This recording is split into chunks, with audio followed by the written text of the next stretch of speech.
Hello, this is KYC News. We provide you with the most up-to-date and reliable information for the day. First and foremost, we want to achieve perfect health with a sincere desire. Back-to-back G7 and NATO summits are crucial.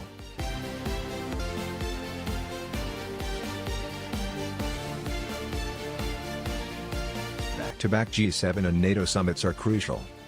G7 and NATO leaders meet in Germany and Spain to discuss Ukraine, the global economy, and Finland and Sweden's NATO membership ambitions. American Statecraft Program Director Christopher Chivy spoke with Rose Gottemoeller and Charles Kupchan about the summits and what U.S. President Joe Biden and his allies must do. Gottemoeller is a non-resident scholar at Carnegie's Nuclear Policy Program. Kupchan is a senior fellow at the Council on Foreign Relations and former National Security Council Senior Director for European Issues under Obama. Below are edited event excerpts. Summit's goals. Chivies, these meetings are high stakes. Do you agree this is vital, Rose? You disagree? Gottemoeller, every summit and presidential overseas travel is crucial. This is crucial. Strategic goals exist. After Ukraine's invasion, NATO pulled together quite well. Some gaps are appearing in the alliance, therefore Biden must strengthen its cohesion and readiness to work together to defend Ukraine through a lengthy war. But for the G7 and NATO countries in general, it's crucial to find out the signals to send back to each audience about inflation, the long haul, and how there will be some belt-tightening, but leaders are doing something about it. These things will help offset the Kremlin's weaponization of so many issues, whether it's the inability of Ukrainian farmers to get their harvests out to feed a hungry globe or the way its oil and gas policy toward Europe is geared to create maximum discontent. These Kremlin policies require actual will.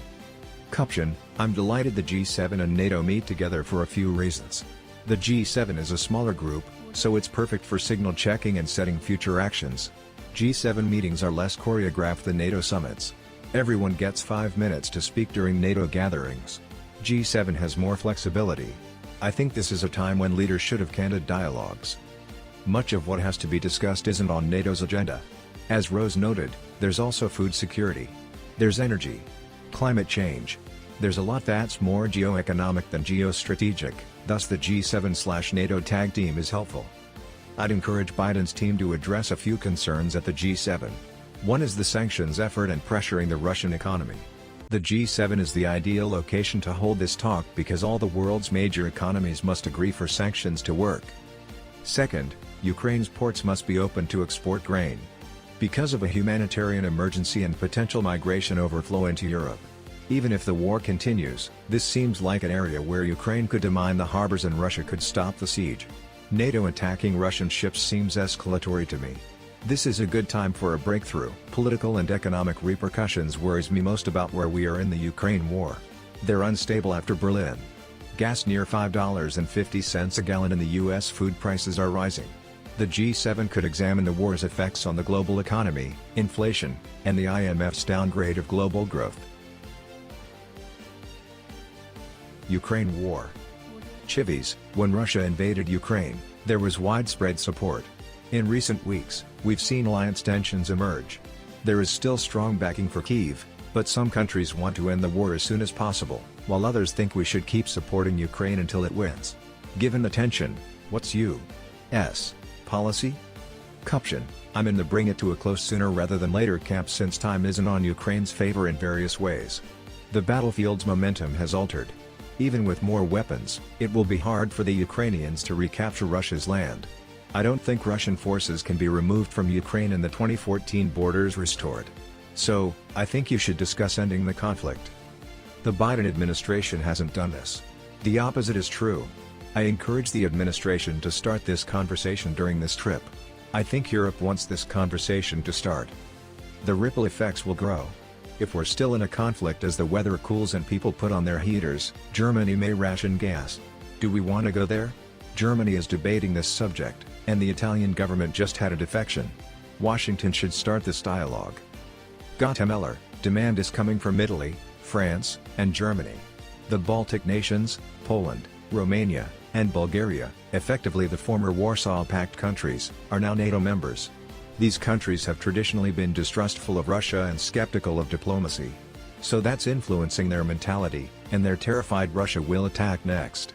Russia is grinding up its armed forces in Ukraine and can barely fight along its 1,000-kilometer front. So the concept that they will invade elsewhere now is unclear, but Central and Eastern Europe is anxious. Biden must do the same. Do you think we've reached a stalemate, Charlie? Yes, open the ports, get a truce or ceasefire, and build a framework for dialogue. Chivies, what about demands for NATO to escort third country grain ships? Guatemala, no.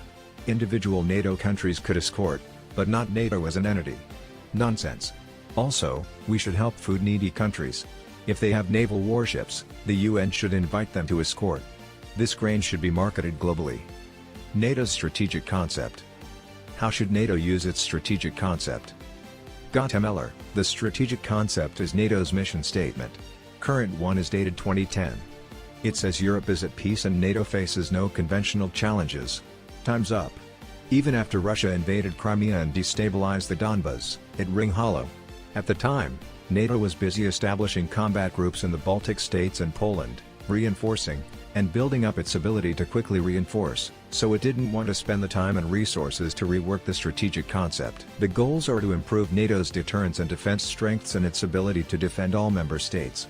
China's a new angle. As the U.S.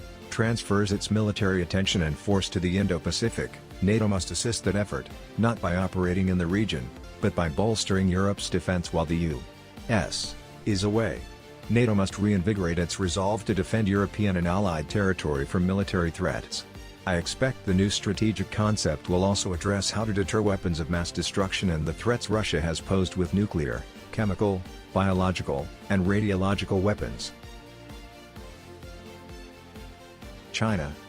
Chivies, is China a problem at this summit, or have other issues overtaken what would have been a significant effort to organize support for a firmer approach with Beijing?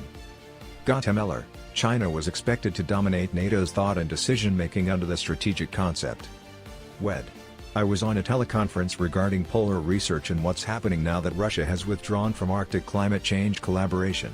The thawing permafrost in Russia's Arctic affects global climate health. How can we cooperate with China to acquire the greatest analyzers in this area? That's just one example, but we should think strategically about how to cooperate with China despite our concerns about its military weight in the Indo-Pacific and pressures against Taiwan. It's a delicate balancing act, and I expect the G7 leaders to discuss it, especially given key Indo-Pacific leaders will be there. Caption: how much decoupling this episode causes will be interesting to monitor.